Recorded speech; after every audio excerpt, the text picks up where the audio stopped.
आज मिस्टर शामनाथ के घर चीफ की दावत थी। शामनाथ और उनकी धर्मपत्नी को पसीना पोंछने की फुर्सत न थी। पत्नी ड्रेसिंग गाउन पहने, उलझे हुए बालों का जूड़ा बनाए, मुंह पर फैली हुई सुर्खी और पाउडर को मले, और मिस्टर शामनाथ सिगरेट पर सिगरेट फूंकते हुए चीजों की फहरिस्त हाथ में थामे एक कमरे से दूसरे कमरे में आ जा रहे थे। आखिर 5 बजते बजते तैयारी मुकम्मल होने लगी। कुर्सियां, मेज, तिपाया, नैपकिन, फूल सब बरामदे में पहुंच गए। ड्रिंक का इंतजाम बैठक में कर दिया गया। अब घर का फालतू सामान अलमारियों के पीछे और पलंगों के नीचे छिपाया जाने लगा।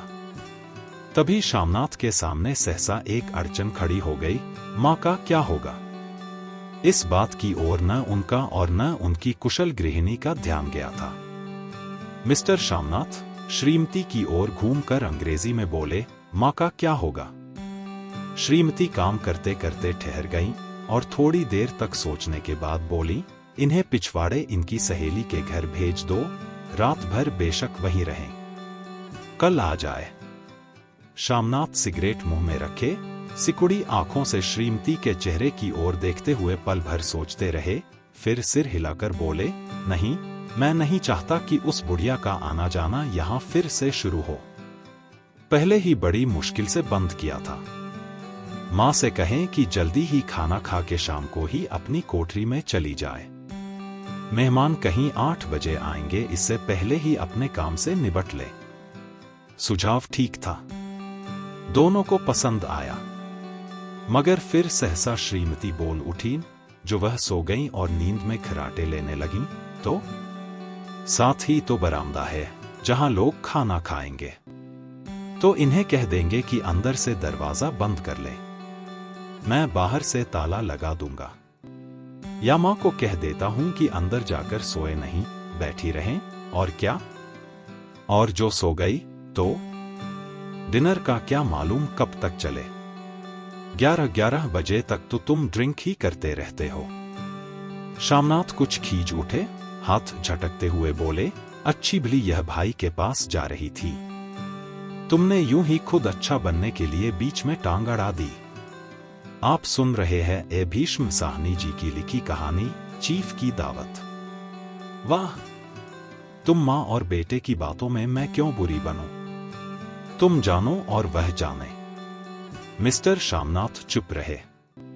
यह मौका बहस का न था, समस्या का हल ढूंढने का था। उन्होंने घूमकर मां की कोठरी की ओर देखा। कोठरी का दरवाजा बरामदे में खुलता था। बरामदे की ओर देखते हुए झट से बोले, मैंने सोच लिया है, और उन्हीं कदमों मां की कोठरी के बाहर जा खड़े हुए। मां दीवार के साथ एक चौकी पर बैठी, दुपट्टे में मुहसिर लपेटे माला जप रही थी। सुबह से तैयारी होती देखते हुए मां का भी दिल धड़क रहा था। बेटे के दफ्तर का बड़ा साहब घर पर आ रहा है, सारा काम सुबीते से चल जाए। मां, आज तुम खाना जल्दी खा लेना, मेहमान लोग 7:30 बजे आ जाएंगे। मां ने धीरे से मुंह पर से दुपट्टा हटाया और बेटे को देखते हुए कहा, आज मुझे खाना नहीं खाना है बेटा, तुम जो जानते हो, मां समझली बने तो मैं कुछ नहीं खाती। जैसे भी हो, अपने काम से जल्दी निपट लेना। अच्छा बेटा। और मां, हम लोग पहले बैठक में बैठेंगे, उतनी देर तुम यहां बरामदे में बैठना, फिर जब हम यहां आ जाए तो तुम गुसलखाने के रास्ते बैठक में चली जाना। मां अवाक बेटे का चेहरा देखने लगी, फिर धीरे से बोली, अच्छा बेटा। और मां, आज जल्दी सो नहीं जाना, तुम्हारे खर्राटों की आवाज दूर तक जाती है। मां लज्जित सी आवाज में बोली, क्या करूं बेटा, मेरे बस की बात नहीं है। जब से बीमारी से उठी हूं, नाक से सांस नहीं ले सकती। मिस्टर शामनाथ ने इंतजाम तो कर दिया, फिर भी उनकी उधेड़ बुन खत्म नहीं हुई। जो चीफ अचानक उधर आ निकला तो 8-10 मेहमान होंगे, देसी अफसर, उनकी स्त्रियां होंगी, कोई भी गुसलखाने की तरफ जा सकता है। क्षोभ और क्रोध में वह झुंझलाने लगे। एक कुर्सी को उठाकर बरामदे में कोठरी के बाहर रखते हुए बोले, आओ मां, इस पर जरा बैठो तो। माँ माला संभालती, पल्ला ठीक करती उठी और धीरे से कुर्सी पर आकर बैठ गई। यूं नहीं माँ, टांगे ऊपर चढ़ाकर नहीं बैठते, यह खाट नहीं है। माँ ने टांगे नीचे उतार ली। और खुदा के वास्ते नंगे पाव नहीं घूमना, न ही वह खड़ाऊ पहनकर सामने आना। किसी दिन तुम्हारी यह खड़ाऊ उठाकर मैं बाहर फेंक दूंगा। माँ चुप रही। कपड़े कौन से पहनोगी माँ? जो है वही पहनूंगी बेटा, जो कहो पहन लूं। मिस्टर शामनाथ सिगरेट मुंह में रखे, फिर अधखुली आंखों से माँ की ओर देखने लगे और माँ के कपड़ों की सोचने लगे। शामनाथ हर बात में तरतीब चाहते थे। घर का सब संचालन उनके अपने हाथ में था। खूंटियां कमरों में कहाँ लगाई जाए, बिस्तर कहाँ पर बिछे, किस रंग के पर्दे लगाए जाए, श्रीमती कौन सी साड़ी पहने, मेज किस साइज की हो। शामनाथ को चिंता थी कि अगर चीफ का साक्षात माँ से हो गया तो कहीं लज्जित नहीं होना पड़े। माँ को सिर से पांव तक देखते हुए बोले, तुम सफेद कमीज और सफेद सलवार पहन लो माँ, पहन के आओ तो जरा देखूं। माँ धीरे से उठी और अपनी कोठरी में कपड़े पहनने चली गईं। आप सुन रहे हैं ए भीष्म साहनी जी की लिखी कहानी चीफ की दावत। यह माँ का झमेला ही रहेगा। उन्होंने फिर अंग्रेजी में अपनी स्त्री से कहा, कोई ढंग की बात हो तो भी कोई कहे, अगर कहीं कोई उल्टी सीधी बात हो गई, चीफ को बुरा लगा तो सारा मजा जाता रहेगा। माँ सफेद कमीज और सफेद सलवार पहनकर बाहर निकली। छोटा सा कद, सफेद कपड़ों में लिपटा, छोटा सा सूखा हुआ शरीर, धुंधली आंखें, केवल सिर के आधे झड़े हुए बाल पल्ले की ओट में छिप पाए थे। पहले से कुछ ही कम कुरूप नजर आ रही थी। चलो ठीक है, कोई चूड़ियां वूड़ियां हो तो वह भी पहन लो, कोई हर्ज नहीं। चूड़ियां कहां से लाऊं बेटा? तुम तो जानते हो सब जेवर तुम्हारी पढ़ाई में बिक गए। यह वाक्य शामनाथ को तीर की तरह लगा। तिनक कर बोले, यह कौन सा राग छेड़ दिया माँ? सीधा कह दो नहीं है जेवर, बस। इससे पढ़ाई वढ़ाई का क्या ताल्लुक है? जो जेवर बिका तो कुछ बनकर ही आया हूं, निरा लंडूरा तो नहीं लौट आया। जितना दिया था उससे दुगना ले लेना। मेरी जीभ जल जाए बेटा, तुमसे जेवर लूंगी? मेरे मुंह से यूं ही निकल गया। जो होते तो लाख बार पहनती। 5:30 बज चुके थे। अभी मिस्टर शामनाथ को खुद भी नहा धोकर तैयार होना था। श्रीमती कब की अपने कमरे में जा चुकी थी। शामनाथ जाते हुए एक बार फिर माँ को हिदायत करते गए, माँ, रोज की तरह गुमसुम बन के नहीं बैठी रहना। अगर साहब इधर आ निकले और कोई बात पूछें तो ठीक तरह से बात का जवाब देना। मैं न पढ़ी न लिखी बेटा, मैं क्या बात करूंगी? तुम कह देना माँ अनपढ़ है, कुछ जानती समझती नहीं। वह नहीं पूछेगा। 7 बजते बजते माँ का दिल धक धक करने लगा। अगर चीफ सामने आ गया और उसने कुछ पूछा तो वह क्या जवाब देंगी? अंग्रेज को तो दूर से ही देखकर घबरा उठती थी, यह तो अमरीकी है, ना मालूम क्या पूछे। मैं क्या कहूंगी? माँ का जी चाहा कि चुपचाप पिछवाड़े विधवा सहेली के घर चली जाए, मगर बेटे के हुक्म को कैसे टाल सकती थी। चुपचाप कुर्सी पर से टांगे लटकाए वहीं बैठी रही। एक कामयाब पार्टी वह है जिसमें ड्रिंक कामयाबी से चल जाए। शामनाथ की पार्टी सफलता के शिखर चूमने लगी। वार्तालाप उसी रॉ में बह रहा था जिस रॉ में गिलास भरे जा रहे थे। कहीं कोई रुकावट न थी, कोई अड़चन न थी। साहब को व्हिस्की पसंद आई थी, मेम साहब को पर्दे पसंद आए थे, सोफा कवर का डिजाइन पसंद आया था, कमरे की सजावट पसंद आई थी। इससे बढ़कर क्या चाहिए? साहब तो ड्रिंक के दूसरे दौर में ही चुटकुले और कहानियां कहने लग गए थे।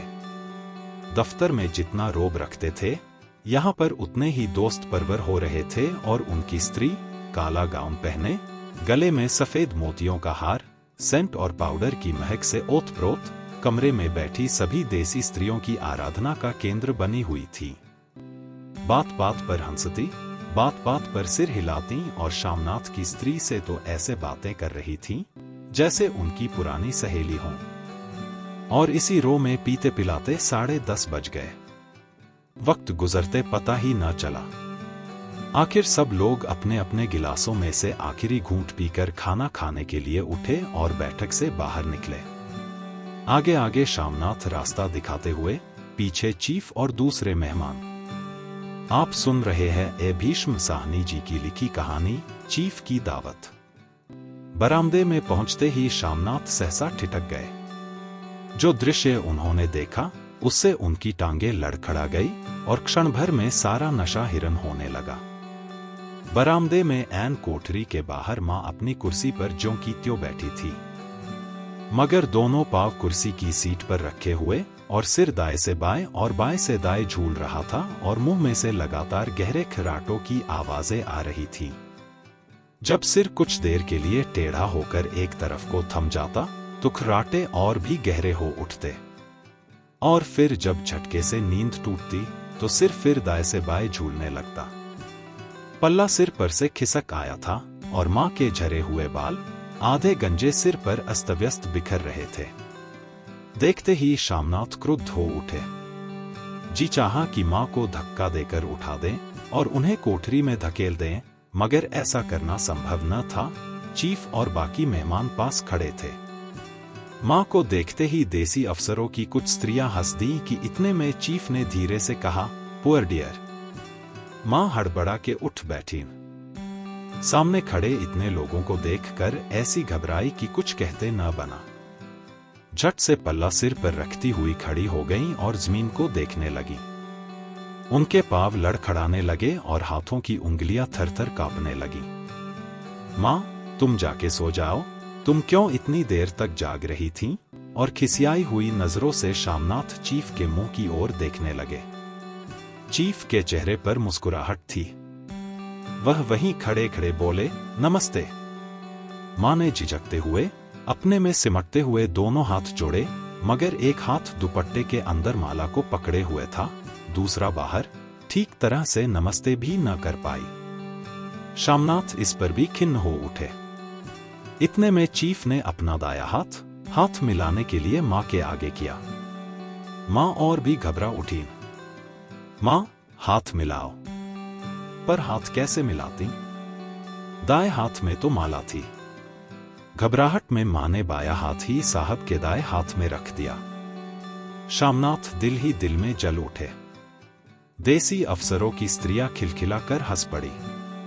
यूं नहीं मां, तुम तो जानती हो दाया हाथ मिलाया जाता है, दाया हाथ मिलाओ। मगर तब तक चीफ मां का बाया हाथ ही बार बार हिलाकर कह रहे थे, हाउ डू यू डू? कहो मां, मैं ठीक हूं, खैरियत से हूं। मां कुछ बड़बड़ाई। मां कहती हैं, मैं ठीक हूं।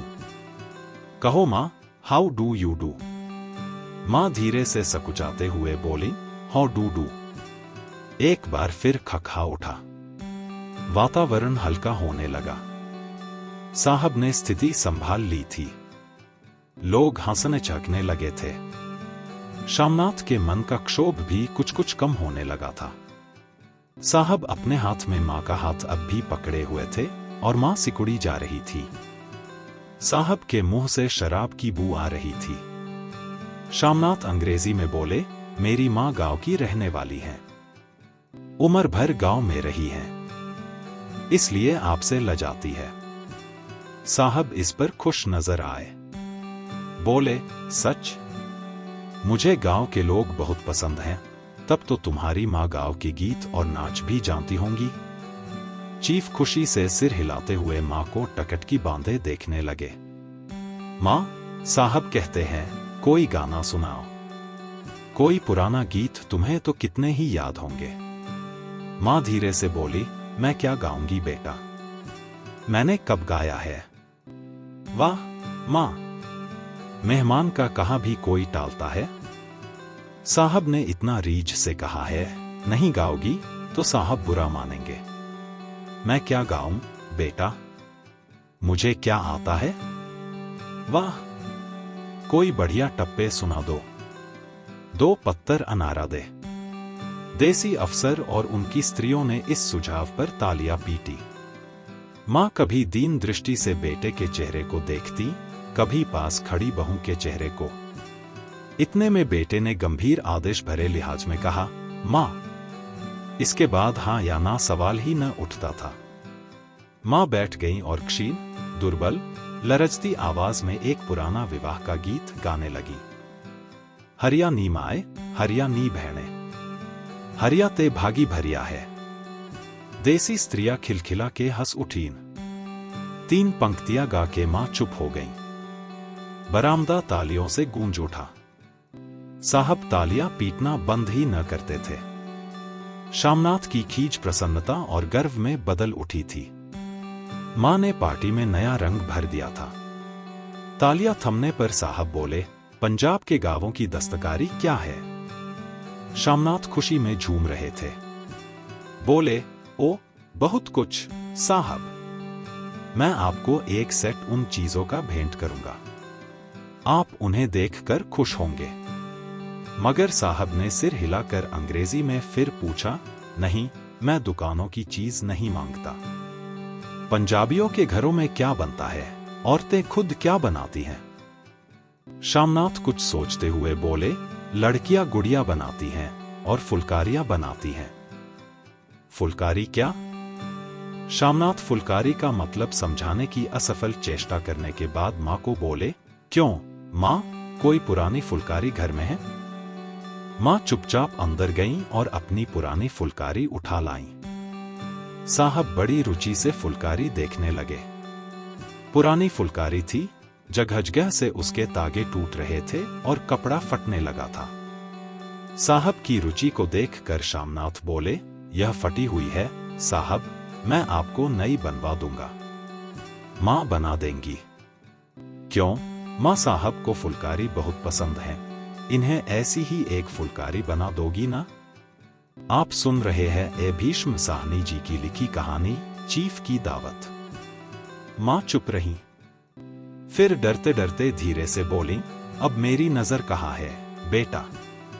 बूढ़ी आंखें क्या देखेंगी? मगर मां का वाक्य बीच में ही तोड़ते हुए शामनाथ साहब को बोले, वह जरूर बना देंगी। आप उसे देखकर खुश होंगे। साहब ने सिर हिलाया, धन्यवाद किया और हल्के हल्के झूमते हुए खाने की मेज की ओर बढ़ गए। बाकी मेहमान भी उनके पीछे पीछे हो लिए। जब मेहमान बैठ गए और मां पर से सबकी आंखें हट गईं, तो मां धीरे से कुर्सी पर से उठी और सबसे नजरें बचाती हुई अपनी कोठरी में चली गईं। मगर कोठरी में बैठने की देर थी कि आंखों में छल छल आंसू बहने लगे। वह दुपट्टे से बार बार उन्हें पोंछती, पर वह बार बार उमड़ आते, जैसे बरसों का बांध तोड़कर उमड़ आए हों। मां ने बहुतेरा दिल को समझाया, हाथ जोड़े, भगवान का नाम लिया, बेटे के चिरायु होने की प्रार्थना की, बार बार आंखें बंद की, मगर आंसू बरसात के पानी की तरह जैसे थमने में ही न आते थे। आधी रात का वक्त होगा। मेहमान खाना खाकर एक एक करके जा चुके थे। मां दीवार से सटकर बैठी आंखें फाड़े दीवार को देखे जा रही थी। घर के वातावरण में तनाव ढीला पड़ चुका था। मोहल्ले की निस्तब्धता शामनाथ के घर भी छा चुकी थी। केवल रसोई में प्लेटों के खनकने की आवाज आ रही थी। तभी सहसा मां की कोठरी का दरवाजा जोर से खटकने लगा। मां, दरवाजा खोलो। मां का दिल बैठ गया। हड़बड़ा कर उठ बैठी। क्या मुझसे फिर कोई भूल हो गई? मां कितनी देर से अपने आप को कोस रही थी कि क्यों उन्हें नींद आ गई, क्यों वह ऊँघने लगी। क्या बेटे ने अभी तक क्षमा नहीं किया? मां उठी और कांपते हाथों से दरवाजा खोल दिया। दरवाजे खुलते ही शामनाथ झूमते हुए आगे बढ़ आए और मां को आलिंगन में भर लिया। ओ अम्मी, तुमने तो आज रंग ला दिया। साहब तुमसे इतना खुश हुआ कि क्या कहूं। ओ अम्मी, अम्मी। मां की छोटी सी काया सिमटकर बेटे के आलिंगन में छिप गई। मां की आंखों में फिर आंसू आ गए। उन्हें पहुंचती हुई धीरे से बोली, बेटा तुम मुझे हरिद्वार भेज दो, मैं कब से कह रही हूं। शामनाथ का झूमना सहसा बंद हो गया और उनकी पेशानी पर फिर तनाव के बल पड़ने लगे। उनकी बाहें मां के शरीर पर से हटाईं। क्या कहा मां? यह कौन सा राग तुमने फिर छेड़ दिया? शामनाथ का क्रोध बढ़ने लगा था। बोलते गए, तुम मुझे बदनाम करना चाहती हो ताकि दुनिया कहे कि बेटा मां को अपने पास नहीं रख सकता। नहीं बेटा, अब तुम अपनी बहू के साथ जैसा मन चाहे रहो। मैंने अपना खा पहन लिया, अब यहां क्या करूंगी? जो थोड़े दिन जिंदगानी के बाकी हैं, भगवान का नाम लूंगी। तुम मुझे हरिद्वार भेज दो। तुम चली जाओगी तो फुलकारी कौन बनाएगा? साहब से तुम्हारे सामने ही फुलकारी देने का इकरार किया है। मेरी आंखें अब नहीं हैं बेटा जो फुलकारी बना सकूं। तुम कहीं और से बनवा लो, बनी बनाई ले लो। मां, तुम मुझे धोखा देके यूं चली जाओगी? मेरा बनता काम बिगाड़ोगी? जानती नहीं, साहब खुश होगा तो मुझे तरक्की मिलेगी। मां चुप हो गई। फिर बेटे के मुंह की ओर देखती हुई बोली, क्या तेरी तरक्की होगी? क्या साहब तेरी तरक्की कर देगा? क्या उसने कुछ कहा है? कहा नहीं, मगर देखती नहीं कितना खुश गया है। कहता था जब तेरी मां फुलकारी बनाना शुरू करेंगी तो मैं देखने आऊंगा कि कैसे बनाती है। जो साहब खुश हो गया तो मुझे इससे बड़ी नौकरी भी मिल सकती है, मैं बड़ा अफसर बन सकता हूं। मां के चेहरे का रंग बदलने लगा। धीरे धीरे उनका झुर्रियों भरा मुंह खिलने लगा, आंखों में हल्की हल्की चमक आने लगी। तो तेरी तरक्की होगी बेटा, तरक्की यूं ही हो जाएगी। साहब को खुश रखूंगा तो कुछ करेगा, वरना उसकी खिदमत करने वाले और थोड़े हैं। तो मैं बना दूंगी बेटा, जैसे बन पड़ेगा बना दूंगी। और मां दिल ही दिल में फिर बेटे के उज्जवल भविष्य की कामनाएं करने लगी। और मिस्टर शामनाथ, अब सो जाओ मां कहते हुए तनिक लड़खड़ाते हुए अपने कमरे की ओर घूम गए। आप सुन रहे थे भीष्म साहनी जी की लिखी कहानी चीफ की दावत। दोस्तों, कैसी लगी ये कहानी आप हमें कमेंट बॉक्स में जरूर बताना। साथ ही कहानियां ओल्ड एंड क्लासिक को सब्सक्राइब करना ना भूलें। जल्द मिलूंगा अगली कहानी लेकर। नमस्कार, जय हिंद।